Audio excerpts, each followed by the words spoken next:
আসসালামু আলাইকুম সুপ্রিয় দর্শক বন্ধুরা। আশা করছি আপনারা যে যেখান থেকে আজকে আমার এই ভিডিওটি দেখতেছেন, নিশ্চয়ই আপনারা অনেক বেশি ভালো আছেন। তো আমিও আলহামদুলিল্লাহ ভালো আছি। আজকে বরাবরের মতো নতুন আরেকটি ভিডিও নিয়ে আপনাদের মাঝে আমি চলে এলাম। তো বন্ধুরা এই তো দেখুন, আমি ঘরে একটা রাতা মোরগ লালন পালন করেছিলাম। তো এটা অনেক বড় হয়েছে মাশাআল্লাহ। আর ওজন হয়েছে প্রায় ৫ কেজির পরিমাণ। তো আজকে এটা জবাই করে নিলাম। তো এই তো দেখুন, মাথার উপরের অংশটা যে ফুলের মতো থাকে এটা দেখে হয়তো আপনারা বুঝতে পারছেন রাতাটা কত বড় হয়েছে, মোরগটা এই আর কি। তো একটা পিস অনেক বড় বড় করে কেটে নিয়েছি, আর অনেক কষ্ট হয়েছে আমার এটা কাটতে, আর অনেক শক্ত ছিল। তো প্রায় আমি ৫-৬ মাস যাবত এটাকে লালন পালন করেছিলাম। তো এই রান্নার ভিডিওটা আগামীকাল আমি ইনশাল্লাহ আপনাদের সাথে শেয়ার করব। তো এখন হচ্ছে দেখুন সকাল ৯টা বাজে। তো আমি নাস্তা করে নেব। তো এখানে চা বানিয়েছি, আর সুইস ফিঙ্গার নিয়েছি। মিষ্টি সুইস ফিঙ্গারটা খেতে আমার কাছে খুবই ভালো লাগে। আর ২টা কলা নিয়েছি। তো চা দিয়ে মিষ্টি সুইস ফিঙ্গার খেতে আমার খুবই বেশি ভালো লাগে, সেজন্য তো নিয়ে নিলাম। বিস্কিটও আছে, কিন্তু বিস্কিটটা এখন আর ভালো লাগে না খেতে। চাইলে কিন্তু পরোটা বানিয়ে নিতে পারতাম, কিন্তু হাতের কবজিতে ব্যথা, সেজন্য পরোটা বেলতে পারবো না। এই আর কি, রুটিও বানাতে পারবো না। তো এই নাস্তাগুলো খেয়ে আমি রান্নার কাজে চলে যাব। আর হ্যাঁ বন্ধুরা, আমি কিন্তু আরও মোরগ পালতেছি। আপনাদেরকে অবশ্যই একদিন দেখাবো আমার মোরগগুলো। ওদেরকে আমি বাড়তি কোনো খাবার দেই না, শুধু হচ্ছে চাল আর ধান এগুলো খাওয়াই, এই আর কি। নিজের ঘরে লালন পালন করে মুরগি রান্না করে খেতে অসাধারণ লাগে, খুবই ভালো লাগে। তো এখন মাছ রান্না করব। তো মাছ রান্নাটা আপনাদের সাথে শেয়ার করতেছি। তো এটা হচ্ছে বন্ধুরা কাতল মাছ। তো রান্নার কালারটা দেখে হয়তো বুঝতে পারছেন কেমন মজা হবে। অবশ্যই অনেক মজা হয়েছিল খেতে। তো আজকে এটাই আপনাদের সাথে শেয়ার করব। ইনশাল্লাহ আগামী দিন মোরগ রান্নাটা শেয়ার করব। তো এই আর কি। সারাদিন আজকে কারেন্ট ছিল না, সেজন্য ভিডিও আপলোড দিতে পারি নাই। তো রাতের বেলা এসেও কারেন্ট নাই। তো আমার ছেলের মোবাইলে একটু এমবি ছিল, তো সেইটা দিয়ে আমি ভিডিও আপলোড দেব। আর রান্নাটা পুরোটা আপনাদেরকে দেখাতে পারবো না বলে সেজন্য আজকে শেয়ার করি নাই।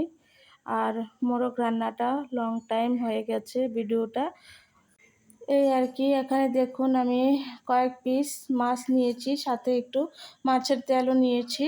তো রান্নাটা করে নেব। আর এখানে পেঁয়াজ কুচি করে নিয়েছি। তো রান্নাটা করার জন্য চুলায় একটা প্যান বসিয়ে দিলাম, তাতে পরিমাণ মতো সর্ষের তেল দিয়ে দিলাম। তো মাছগুলোকে আমি হলুদ লবণ মরিচ দিয়ে ম্যারিনেট করে রেখেছিলাম। এখন মাছগুলো ভেজে নেব। চুলার আঁচটা মিডিয়াম টু লো আঁচে রেখে মাছগুলো আমি ভেজে নেব। তো এক এক করে সবগুলো মাছ আমি দিয়ে দিচ্ছি তেলের মাঝে। তো এই কাজটা একটু সাবধানে করতে হবে দূর থেকে।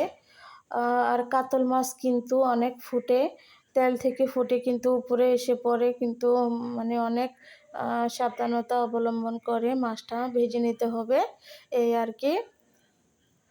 আসলে বন্ধুরা আজকে সকাল থেকে অনেক ঝড় বৃষ্টি হয়েছে, আর অনেক জায়গায়ও অনেক ক্ষয়ক্ষতি হয়েছে।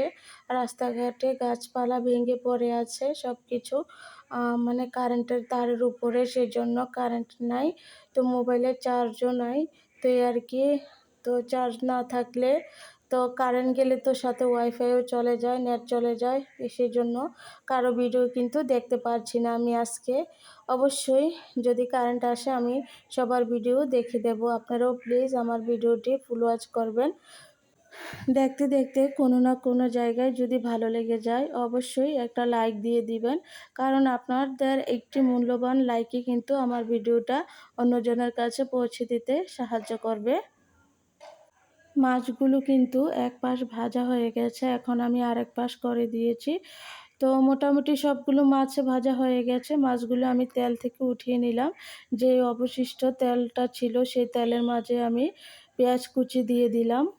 এখানে প্রায় হাফ কেজি পরিমাণ পেঁয়াজ কুচি আমি নিয়েছি। কারণ মাছের পিসগুলো অনেক বেশি নিয়েছি আজকে রান্না করার জন্য। প্রায় ২ কেজি হবে। সাথে একটা তেজপাতাও দিয়ে দিয়েছি। আর আ দিয়ে দিচ্ছি ২ টুকরো দারচিনি। আর দেব এখন ৪-৫ টা এলাচ। এলাচগুলো আমি মাঝখান থেকে ফাটিয়ে নিয়েছি। তো দারচিনি, এলাচ, তেজপাতা ব্যবহার করাতে কিন্তু অনেক সুন্দর একটা স্মেল আসে। খুবই ভালো লাগে বড় মাছ রান্না করার সময় এগুলো দিলে। তো এই আর কি। তো দিয়ে দিলাম, দিয়ে ভালো করে এখন পেঁয়াজগুলোকে আমি লালচে করে ভেজে নিলাম। তো এই তো দেখুন কত সুন্দর করে ভাজা হয়ে গেছে পেঁয়াজগুলো। এখন দিয়ে দিলাম আ আদা রসুন বাটা প্রায় ৩ টেবিল চামচ পরিমাণ। যেহেতু এখানে মাছের পরিমাণ আছে ২ কেজি, সেজন্য ৩ টেবিল চামচ পরিমাণ আদা রসুন বাটা আমি দিয়ে দিলাম এখানে। দিয়ে এখন ভালো করে নেড়েচেড়ে কিছুক্ষণ ভেজে নেব। এতে করে আদা রসুনের কাঁচা স্মেলটা চলে যাবে। বন্ধুরা, আমি কিন্তু আজকে ভালো করে ভয়েস দিতে পারছি না, কারণ আজকে ঝড় বৃষ্টি হওয়ার কারণে একটু আমার ঠান্ডা লেগেছে, আমার অ্যাজমার সমস্যা আছে, সেজন্য আমি শ্বাস নিতে পারছি না, শ্বাস নিতে অনেক কষ্ট হচ্ছে। তো ভয়েসে যদি কোনো সমস্যা হয়ে থাকে সে কারণে, তো ক্ষমার দৃষ্টিতে দেখবেন।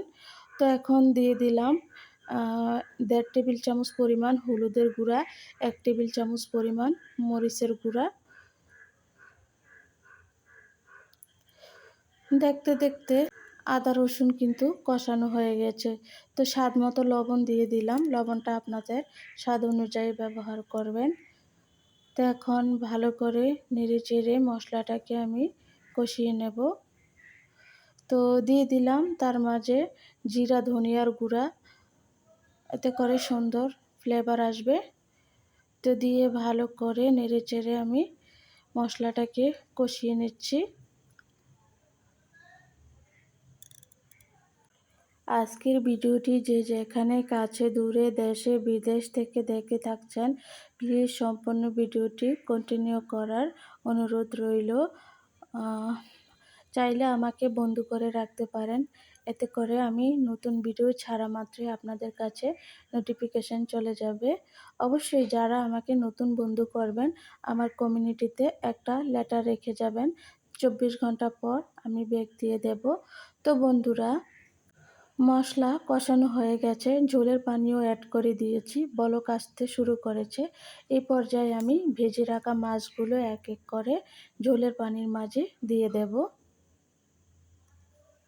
২ কেজি মাছের জন্য আমি যে পরিমাণে মশলা ব্যবহার করেছি, আপনারা সেই পরিমাণে মশলার মাপ ঠিক রেখে যদি এই রান্নাটা করে নিতে পারেন, অবশ্যই অনেক মজা হবে। অবশ্যই আপনার পরিবারের লোকজনের কাছে অনেক প্রশংসনীয় হবেন। সত্যি বলছি, বাসায় ট্রাই না করলে কিন্তু আপনারা বুঝতে পারবেন না এই রান্নাটা কতটা স্বাদ হয়, লোভনীয় হয়। তো বন্ধুরা, আমার সবগুলো মাছ কিন্তু দেওয়া হয়ে গেছে, দেখুন। আর ঝোলের পানিটাও তেমন আমি বেশি ব্যবহার করে নাই। তো একটু মাখো, মাখো টাইপের হবে মাছ রান্নাটা। তো এই তো দেখুন বলক এসে গেছে পুরোপুরি। আমার রান্নাটি যদি ভালো লেগে থাকে তাহলে প্লিজ আমাকে কমেন্ট করে জানাতে কিন্তু ভুলবেন না। আপনাদের কমেন্ট পড়তে আমার কাছে খুবই ভালো লাগে। আজকের মতো এখানেই বিদায় নিলাম। সবাই ভালো থাকবেন, সুস্থ থাকবেন। দেখা হবে নতুন কোনো ভিডিওতে। আল্লাহ হাফেজ।